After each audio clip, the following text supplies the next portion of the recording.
This is Ryan Abraham, Chris Trevino, USCFootball.com. Instant analysis from fall camp practice number 10 over here in Howard Jones Field, just on the other side of this fence. And we got to talk about USC's scrimmage that they had over the weekend and getting back out here.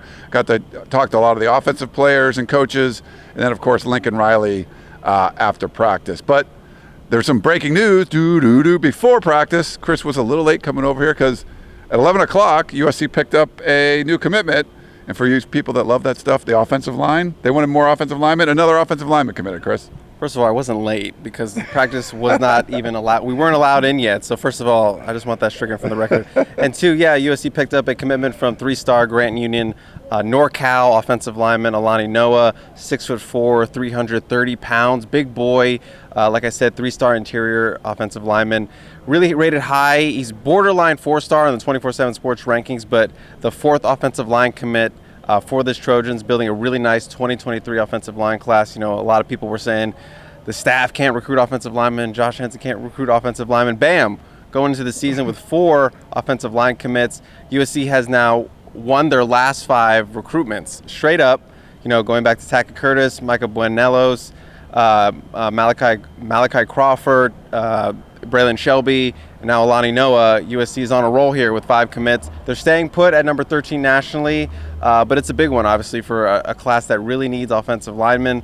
Another big body to go in there. He projects as an interior lineman, a guard, and I like to think that Lincoln Riley and the staff are watching. Committed on the 24/7 Sports YouTube channel. Make sure you subscribe. So I like to picture they were all watching there inside practice. I know that's not the case. I'm sure Lincoln was really confident coming out that he already knew what was going to happen. He might have had it on his phone. But yeah, another head-to-head recruiting battle against Oregon, especially for a lineman. That's a big deal. When we get back to practice, so Lincoln Riley was available today. They did have a scrimmage in the Coliseum. He was asked about that, talking about, you know, sometimes like one side of the ball is happy and the other side of the ball is sad, and what he saw out there. But anything stand out from what Lincoln Riley was saying about the scrimmage? No, I mean, it kind of felt like it was kind of the back and forth nature that we've kind of seen with USC fall camp so far. The defense being, you know, a side of the ball that's had the upper hand the last couple of days. That's something he's mentioned several times. We talked to Brett Nealon, who said Josh Henson, the offensive line coach, was frankly not very happy that the defense had been getting the upper hand on the offense, and he thought that that was a challenge to the offensive line going to the scrimmage, and he thought the offensive line did pretty well in that scrimmage period. So you could tell the physicality was up, especially if the offensive line was coming away, you know, beating their chest a little bit that we did a good job. You know, there were some standout plays. Lake McCree had a really nice touchdown. Brett Nealon complimented him. An athletic catch, hurdled a guy to get into the end zone. So Lake McCree kind of showing what he showed last year, end of the season, that kind of big play weapon. And then Lincoln Riley kind of noted that there was kind of some defensive big plays. You know, Prophet Brown and Eric Gentry both had interceptions. So, you know, some big plays from the you know, Prophet Brown, young redshirt freshman, and then Eric Gentry, you know, someone who's been talked about a lot in camp. Seems like he's kind of coming along now. Yeah, I got to talk to Kyle McDonald, the running backs coach, asked him about it. He's like, yeah, there were some big plays. He doesn't like to get into specifics. He's not going to like reveal like, Travis Dye did this or Austin George did that. He had some interesting thing. You know, he talked about the maturation of Rayleigh Brown, how his hands are very good. But I talked to Zach Hansen, the tight end coach, and I asked him specifically about like what the scrimmage was, and he mentioned Lake McCree, but I asked him about the defensive players and who had stood out, and he mentioned Eric Gentry as one of those guys. He's long, he's athletic, he's able to get his hands on balls and tip passes and stuff. So it's funny, his name, he was asked, Lincoln Riley was asked about him, but his name's also come up a couple of times.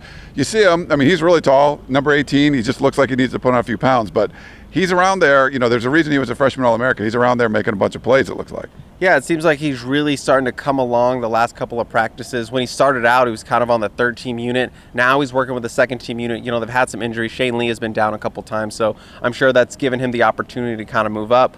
But Lincoln said he's starting to get it. You know, he's starting to make less mistakes. He's obviously new to the scheme, so that's something you have to get used to. You know, you're going to make mistakes when you're learning something new. Yeah. So that seems to be, improving a lot, and it seems like he's working with the 2nd team now, you know, moving up to maybe challenge for a starting job or at least be in the rotation at this point. So it's nice to see him get out there and, you know, make a play like an interception out there in a big scrimmage period. Yeah, and I think the scrimmage periods are important. You know, Lincoln Riley talked about it when I talked to McDonald and Hansen, the same sort of thing, where you're out there, you can tackle to the ground, you can see, you know, what guys look like when they're blocking. Kyle McDonald talked about pass protection, they're doing it 4 out of 5 days. So it's something that's really important. And for like a guy like Zach Hansen, like his guys, they're out there catching balls, but they have to stay in a block a lot too. So both of those coaches, and I think Lincoln Riley too, the importance of having some sort of live scrimmage where you can tackle, you're blocking, you're really playing football out there and getting a feel for kind of what the team is supposed, what their team's going to look like. Yeah, that's the closest thing you get to a game, and that's the closest thing you're going to get to the physicality you're going to see on a Saturday, and that's kind of where you're going to make the most of your assessments. You guys, you can be having a really good week of practice, but when the full pads come on, what do you do when that time comes? And I know this staff has mentioned it, like that's when they're really going to see who's stepping up, who's going to be the guy to step up when those pads come on, and they want to see that, whether you're a guy who's on the third string or a starter. It doesn't matter. If you step up when the pads come on, you're going to take notice and you're going to be moved up, on the depth chart. And I think they got a lot of valuable information. I wanted to say Brett Nealon also mentioned they ripped off 2 really big explosive runs. I'm not sure why Coach McDonald didn't want to pump that up a little bit, but they had some big runs. So I think they're coming along, and it's nice to see that both sides are making plays, not just one side overall. Yeah, we were supposed to hear from quarterback Caleb Williams. He had some academic obligations, so we didn't get to hear from him. But number 3, Jordan Addison, was out there. Lincoln Riley was asked about him, and kind of talked about it a little bit. But you got to talk to Addison himself. So what was going on there? Cool, calm, and collected, like a classic Maryland boy.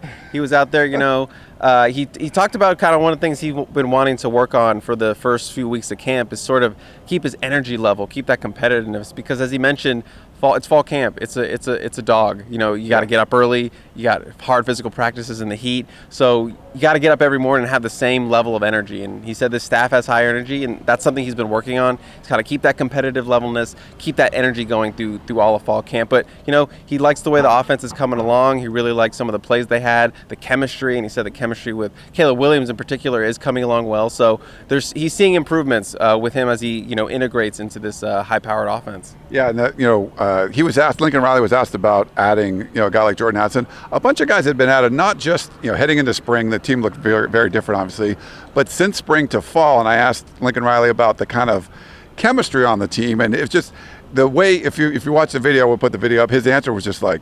It was like, he almost couldn't believe it, He just had a huge, smile. It's like most of the time, Lincoln Riley and most coaches, they have that poker face where they don't give away anything, but you just tell, just super big smile on his face. Maybe he was still thinking about Alani Noa committing, but, he could not hide how pleased he was with the team chemistry and how it's progressed. Yeah, I mean, it's important.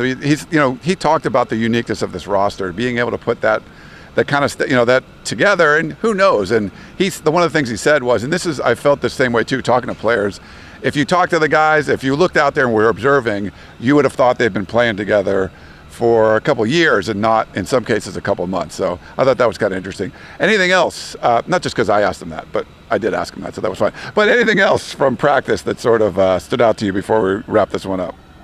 A couple things. I got to talk briefly with Ginoquinones, who's someone who Lincoln Riley has, praised in his scrums a couple times. Someone who's really stepped up on the second unit. And, Gino's had a long journey at USC. He started out as a defensive lineman in high school, recruited as offensive lineman, has multiple offensive line coaches, but he seems to be really blossoming under Coach Josh Henson. He said, Henson makes football fun, and they're really hitting on the little details, and he feels like that's sort of where Henson has taken his game to the next level. So he's really excited to be where he's worked under some great people, Elijah Vera Tucker, Austin Jackson, Andrew Voorhees now, Justin Dietich. Those guys are really helping him along. So I think he's becoming, a fan favorite there on the offensive line, and hopefully he can get in some games, see what he can do. Because he's putting together on the practice field, doing it in scrimmages. So I think a lot of people think he's earned, obviously, the right to kind of get out there on Saturdays and play. And hopefully they get him some opportunities to go out there and showcase what he can do. And he told us he hasn't been home in close to 3 years. He's from Hawaii. Yeah. He hasn't been there in a long time. So obviously it's been a long journey for him. So I think it'd be good to see him out there out there in the Coliseum or whatever, anchoring that second team unit. 3 years. We got to get him out there for the Polynesian Bowl. That's where I first met him. Him and his dad were out there at the Polynesian Bowl, but I can't believe he hasn't been back. So it's a long time. It's a beautiful place to go. All right. Well, I think it's going to wrap. Or is there one other thing? I need some injury updates, Ryan. Oh, I'm sorry. We need some injury updates. Everyone's going to be yelling at you in these comments. But, for the most part, some of the same guys are still been out. Corey Foreman did not practice today. Solomon Byrd, defensive lineman, he was out last time we went to practice. He was back in shells, still with that bulky brace on. Gary Bryant still trending in the right direction, working with the first team offense. He continued to practice. Kyron Ware Hudson He's still on the same track. He's back as well. Michael Jackson, he remains out. Solomon Tuliaupupu, he also remains out. So those were kind of the key guys. Some new faces that showed up on Rehab Island were linebacker Chris Thompson. He was out for today. Wide receiver Kyle Ford, he was out today. Bryson Shaw still limited. Seems like he's really getting close. Did team warm-ups, but he's held out in participation from individual drills. So he's still a little bit away. But yeah, just some new faces there. Some interesting new faces. And Shane Lee, linebacker Shane Lee, was back. He was back in action in full pads. So I know a lot, not full pads, but shells. But I know a lot of people have been freaking out like Shane Lee. We need Shane Lee. Yeah. He was back out there today. So that was a big development for there. Damani Jackson, did you mention him? He was I also. did not. You're right. That's the third one. Thank you, Ryan. That's why you're an excellent partner in this. Damani Jackson, the talented freshman cornerback, he did not practice. I could not, for the life of me, think of who it was, but you got my back. He did not practice. So those were kind of the big new faces: Chris Thompson Jr., Kyle Ford, and Damani Jackson. Yeah, it's a bummer to see Kyle Ford out there. But we're going to have some footage coming up from USC's defensive line drills. If you didn't check it out, we put up defensive back drills from before, a lot of cool tackling stuff. Lots of video interviews and stuff for today. So make sure you check out uscfootball.com for all of that. But for Chris Trevino, I'm Ryan Abraham. This has been Instant Analysis. Thanks for watching. Make sure you hit that subscribe button. And if you're not a member over at uscfootball.com, go over and do that too. But thanks for watching.